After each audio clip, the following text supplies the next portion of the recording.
Hello बच्चों, CBSE class 6 chapter number 1 है अ bottle of due, जो कि लिया है हमने पूर्वी बुक से और जो फेबल्स एंड फोक टेल्स से ये हमने स्टोरी ली है।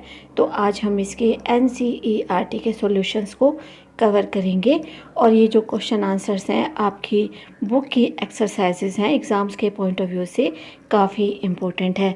तो चलिए स्टार्ट करते हैं हम अपने इन क्वेश्चन आंसर को। तो यहाँ पर जो हम पहला प्रश्न कवर करने वाले हैं वो है, तो यहाँ पर स्टूडेंट्स कुछ पिक्चर्स आपके सामने हैं और उसके साथ ही एक वर्ड जो लिखा हुआ है, तो आपको उस वर्ड से मिलती हुई पिक्चर पर सर्कल बनाना है। तो यहाँ क्वेश्चन में यही बात लिखी हुई है, circle the picture that matches with each word. तो यहाँ पर सबसे पहले आपके सामने जो दो गर्ल्स की इमेजेस हैं और उसके साथ ही एक वर्ड लिखा हुआ है वरीड। वरीड का मतलब होता है चिंतित। तो क्या आप मुझे बता सकते हैं कि दोनों में से कौन सी जो गर्ल है वो थोड़ी सी आपको चिंता में लग रही है, यानी कि वरीड लग रही है? तो चलिए बताते हैं आपको। तो ये जो सर्कल हमने डाला है, ये वाली जो गर्ल है थोड़ी सी कहीं ना कहीं हमें चिंतित लग रही है, दूसरी गर्ल तो हंस रही है। और उसके बाद एक जो सेकंड ऑप्शन है वो है प्लांटेशन। तो यहाँ पर आपके पास दो इमेजेस हैं। पहली इमेज में बहुत सारे पेड़ आपको नज़र आ रहे हैं और दूसरे वाली इमेज में एक सिंगल ट्री आपको नज़र आ रहा है। प्लांटेशन का मतलब होता है हरा भरा बाग या खलिहान, जिसमें कि हम किसी भी चीज़ का कोई बहुत सारे वृक्ष लगा देते हैं, तो उसको हम प्लांटेशन बोलते हैं। तो जो सही पिक्चर होगी वो पहले वाली होगी, क्योंकि सेकेंड पिक्चर में तो सिंगल एक ट्री है जिसको कि हम ट्री बोलेंगे, प्लांटेशन नहीं बोलेंगे। प्लांटेशन हम पहली इमेज को बोलेंगे क्योंकि ये हमारा कोई बागान है और इस बाग में बहुत सारे पेड़ हैं जो किसी भी फल के हो सकते हैं। तीसरा जो वर्ड है वो है सेज। सेज का मतलब होता है संत।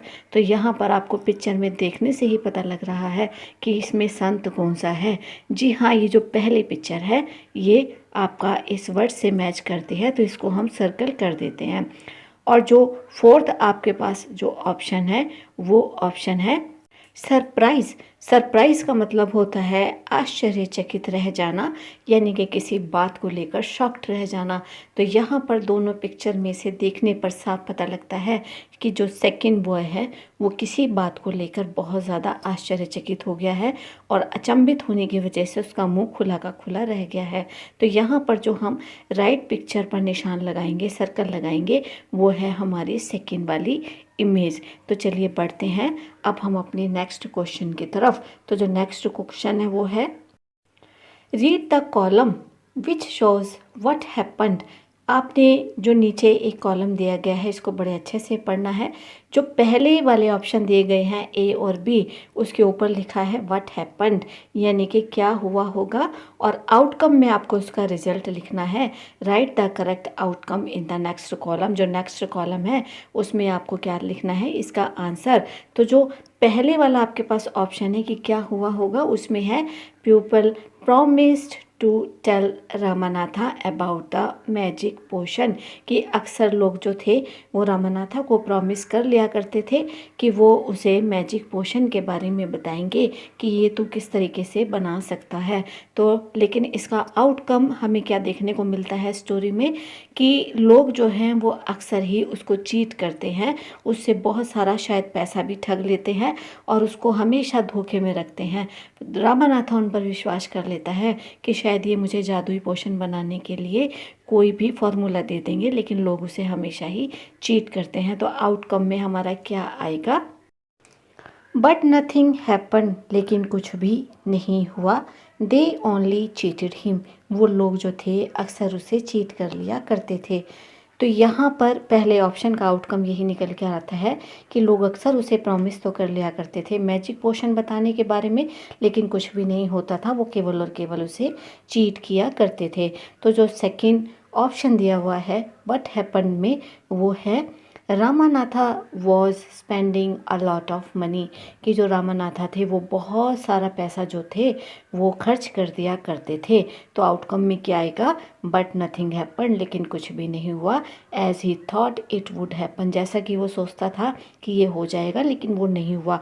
तो वो क्या सोचता था, वो पैसा ये सोचकर खर्चा करता था कि वो मैजिक पोशन को बना लेगा, लेकिन कुछ भी नहीं हुआ जैसा वो सोचता था, यानी कि मैजिक पोशन वो बिल्कुल भी नहीं बना पाया। तो बढ़ते हैं हम अपने नेक्स्ट प्रश्न की तरफ। तो जो नेक्स्ट प्रश्न है वो है, तो यहाँ पर जो नेक्स्ट क्वेश्चन है वो है कि आंसर दीज क्वेश्चंस, कि ये जो क्वेश्चंस आपको दिए गए हैं इनको आंसर कीजिए और अपनी क्लासमेट्स और टीचर के साथ इसको डिस्कस भी कीजिए। तो पहला ऑप्शन है think of a time when you worked hard, कि आप उस समय के बारे में सोचो जब तुमने बहुत कठिन मेहनत की थी। What did you do then, तब तुमने क्या किया था। और सेकंड ऑप्शन है how did it help you, जब तुमने कठिन परिश्रम किया तो उसने तुम्हारी किस प्रकार से हेल्प की। और जो थर्ड ऑप्शन है वो है how did it make you feel, कि तुम्हें ऐसा करके कैसा महसूस हुआ। तो यहाँ पर आप आंसर दीजिए कि आप उस समय को याद करो कि जब आपने कठिन परिश्रम की और तब आपने क्या किया था। तो आंसर होगा when I was 10 years old, कि जब मैं 10 साल का था। आई क्लीन्ड माई रूम, मैंने अपने रूम को बड़े अच्छे से साफ़ किया। And kept everything in a systematic way, और मेरे रूम में जितनी भी चीज़ें थी मैंने उसको बहुत ही अच्छे तरीके से सिस्टमेटिक वे में अपनी अपनी जगह पर व्यवस्थित तरीके से रख दिया। तो पहले ऑप्शन का आंसर तो यही होगा कि मैं 10 साल का था उस वक्त मैंने ये कठिन काम किया था, हार्ड वर्क किया था अपने रूम को क्लीन करने में और अपनी चीज़ों को व्यवस्थित ढंग से रखने में। तो जो सेकंड ऑप्शन है how did it help you, कि इसने तुम्हारी किस प्रकार से मदद की। तो आंसर होगा this was a good time, कि ये बहुत ही अच्छा समय था। When I understood the importance of cleanliness, कि जब मैंने स्वच्छता की जो इम्पोर्टेंस है, महत्व है, उसको समझा था। And my parents praised my hard work, और मेरे जब माता पिता ने मेरी ये मेहनत देखी थी तो उन्होंने मुझे बहुत ही ज़्यादा प्रशंसित किया था।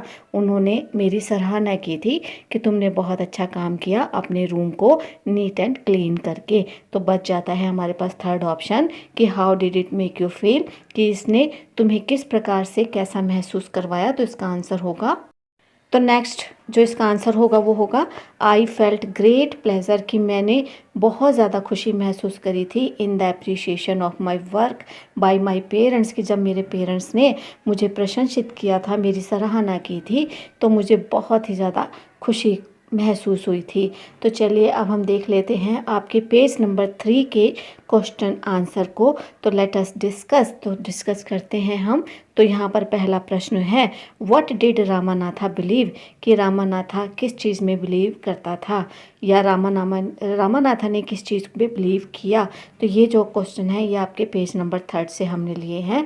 तो इसका आंसर होगा Ramanatha believed that there is a magic potion in the world, कि रामानाथा ये बिलीव किया करता था कि इस दुनिया के अंदर कोई जादुई औषधि ज़रूर है।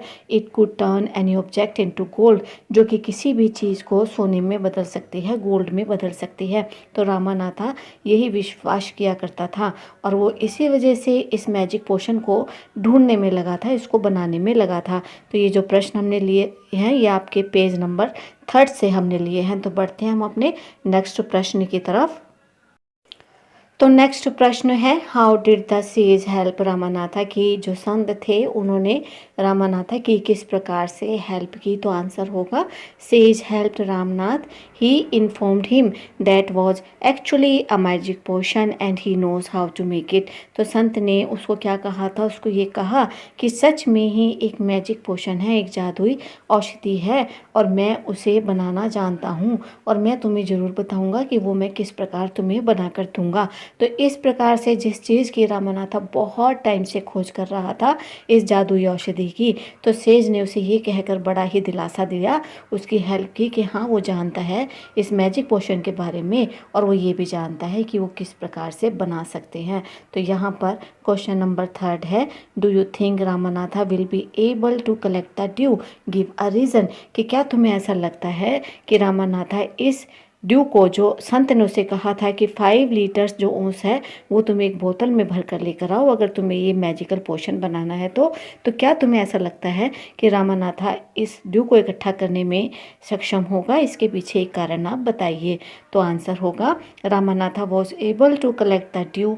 रामानाथा सच में ही इस ड्यू को इकट्ठा करने में सक्षम होगा because he was crazy about magic potion, क्योंकि रामानाथा जो था वो बहुत ही ज़्यादा पागलपन की हद तक इस मैजिक पोशंस के बनाने के पीछे लगा हुआ था और उसे ऐसा लगता था कि वो इसको बनाकर ही दम लेगा and was willing to do anything for it, और इसके लिए वो कुछ भी करने के लिए तैयार था। तो इसी वजह से हमें पूरा विश्वास है कि रामानाथा 5 लीटर ड्यू को इकट्ठा कर लेगा क्योंकि उसे मैजिक पोशन किसी भी कीमत पर चाहिए था। तो स्टूडेंट, उम्मीद है ये आंसर्स आपको बहुत अच्छे से क्लियर हुए होंगे। वीडियो को लाइक कमेंट शेयर ज़रूर कीजिए। चैनल को सब्सक्राइब करके नोटिफिकेशन बेल को प्रेस कीजिए, ऑल पर हिट कीजिए ताकि आने वाला हर वैल्यूबल वीडियो आप तक पहुँचे। मिलते हैं हम आपसे अपने नेक्स्ट वीडियो में। Till then keep watching, stay connected. Thank you.